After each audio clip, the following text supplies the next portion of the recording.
Actuators move the slide into position before injection and pull the slide back before part removal. The three forms of actuators used are the mechanical, pneumatic, and hydraulic. The mechanical actuator is the most common and uses actuator pins, also known as horn or angle pins. Actuator pins are made of hardened steel and are mounted opposite the slide block in the cavity plate at an angle. To simplify construction and installation, many actuator pins can be equipped with angled or rounded heads. During mold closing, the actuator pins engage with holes machined into the slide block and force it forward. As the mold opens, the actuator pins remain with the slide block until it is in the back position. The length of engagement equals the amount of distance the actuator pin travels within the slide block. The length of engagement and the angle of the actuator pin determine the amount of movement and force applied to the mechanically actuated slide. Calculating the slide's length of travel is done by multiplying the length of engagement by the sine function of the angle. This dimension must be greater than the depth of the undercut being removed in order for the slide to work properly. Increasing the angle of the actuator pin increases the length of travel, yet more wear is induced on slide components. With this in mind, high production molds typically use actuator pin angles of 10 degrees or less.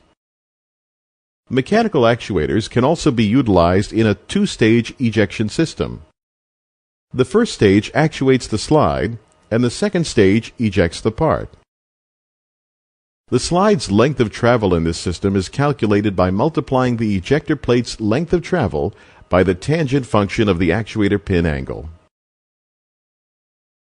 Pneumatic actuators use an air-powered cylinder to move the slide back and forth.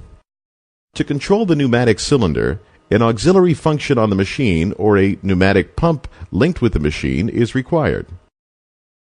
These systems can actuate the slide faster than the mechanical method and induce less wear on the slide assembly.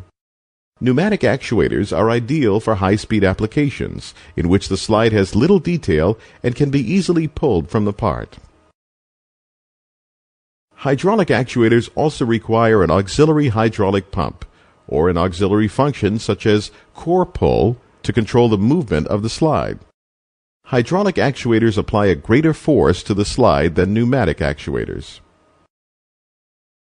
When hydraulic or pneumatic cylinders are used, it is the respective pressures that hold the slide in place during ejection. A proximity sensor, located on the cylinder, is used to signal the molding machine when the slide is in place. A slide lock holds the slide in place during injection. A heel block applies pressure to the slide block when the mold is clamped. Due to the forces applied to the heel block, a small wear plate can be used to ease replacement when wear is evident. The angle ground onto the back of the slide block corresponds with the angle on the face of the heel block. This angle is typically 10 to 20 degrees and locks after the slide has been put in place by the actuator. If actuator pins are used to push the slide forward, the angle of the slide lock should be approximately 5 degrees higher than the angle of the actuator pins. This is done to minimize the force applied to the pins.